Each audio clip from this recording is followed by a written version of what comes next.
Hello, everyone. My name is Noel Greeno, and I am one of the founders and facilitators for the Journey Training. My passion is to help people see the barriers that are in their way from the goals that they've set in their life or from living to their truest potential and who they are created to be. In my life, one of the barriers that has held me back in the past, and I still work on a regular basis, is my circle of influence. When you think about circle of influence, that's the people around you that you put around you that either influence you or you influence them. And when you're making friends with people, and this is just in personal relationships, you're not really thinking about that. You're connecting with people and creating relationships, and it doesn't really enter your mind that you should consider how you're affecting them or how they're affecting you. Several years ago, my dear husband brought to my attention that I had become extremely negative. Everything negative was coming out of my mouth, and he suggested that maybe it was a certain friend that I had become very close to and spent a lot of time with. And I, of course, natural reaction was just kind of like, oh, no, no, no, no, no. But then I stopped and actually kind of took a look at that. And I watched the relationship with this person, and every time I was with her, everything out of her mouth was negative about what was happening right then or happening in her life or in her marriage or in the world. Everything that came out of her mouth was negative. And I realized, wow, is that what's happening? Am I becoming more like this individual because I'm being influenced by her behavior and her perspective and her mentality? So I did a little experiment for myself, and I started kind of just limiting the amount of time that I spent with her. First, I tried spinning everything she said onto the positive, and that didn't work because she was in a place where everything negative is the only thing that was focused on her brain. So I started limiting the amount of time that I was spending with her.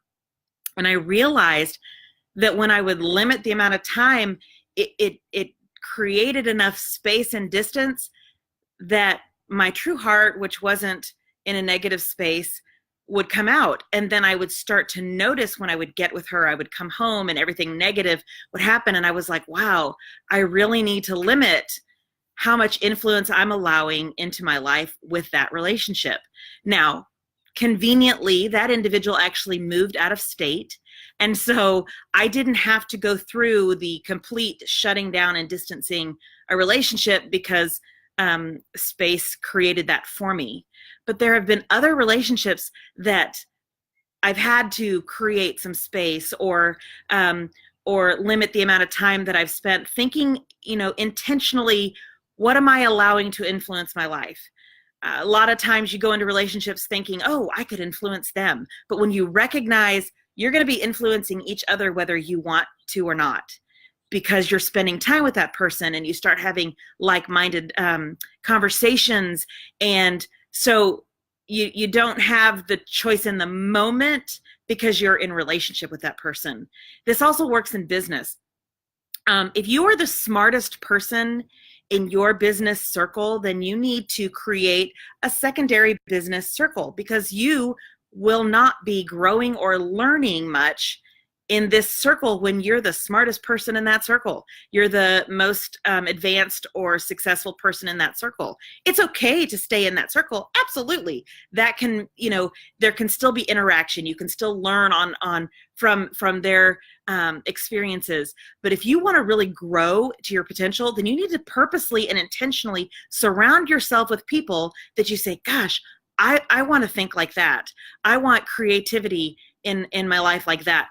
My husband is the most creative person I've ever known in my life. Arthur Greeno. If you know him, you know. He's one of the most creative people I've ever known in my entire life. And being married to him for almost 25 years, my creativity has blossomed because it's given me an opportunity to see things from a different perspective. I'm a very black and white individual person. I think it's right or wrong. And his brain is right or wrong. It doesn't have to be right or wrong.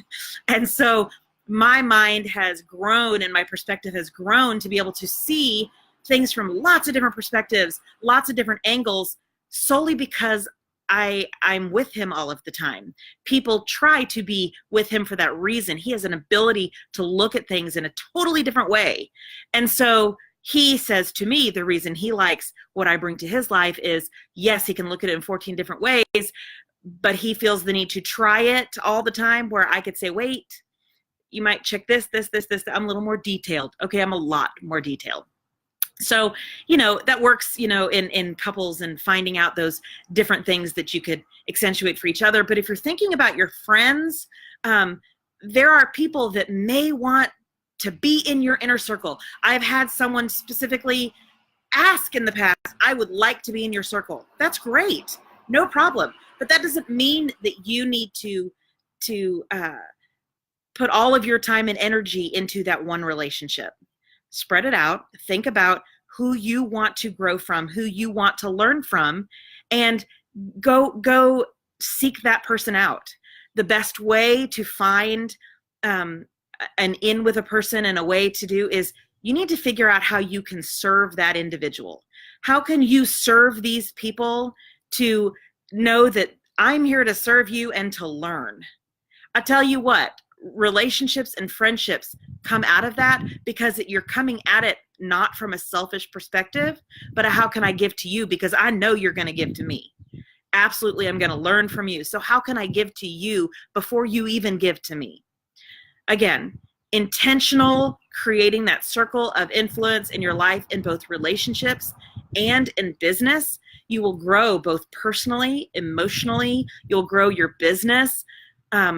It's not always the easiest thing to do, especially if you get stuck in a situation where you realize, wow, my closest group of friends aren't really influencing me in a positive light. Now, if these are your closest group of friends and these are people that you can sit down with and say, hey, we need to have a shift because everything coming out of our mouth is negative, then great, do that.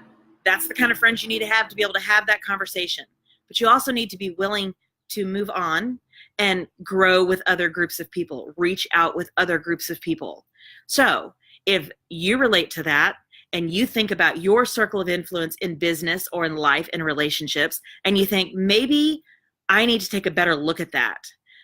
If you go to the Journey training, this gives you an opportunity to see yourself, your life from a different perspective, from outside your own personal bubble. And it's easier to see who's having influence on you and who you are having influence on, good or bad, who you're influencing, and you can decide whether you want to make a change in that or not. If you go to www.thejourneytraining.com, it can explain to you, gives you a little definition of what this experiential training is, and help you understand how you could go in and be able to actually see who you're created to be, find your purpose and your passion, and give you tools to walk it out. Thank you so much for being here today, and I hope to see you next Wednesday, and I will share yet another message with you. Have a great day, guys. Bye-bye.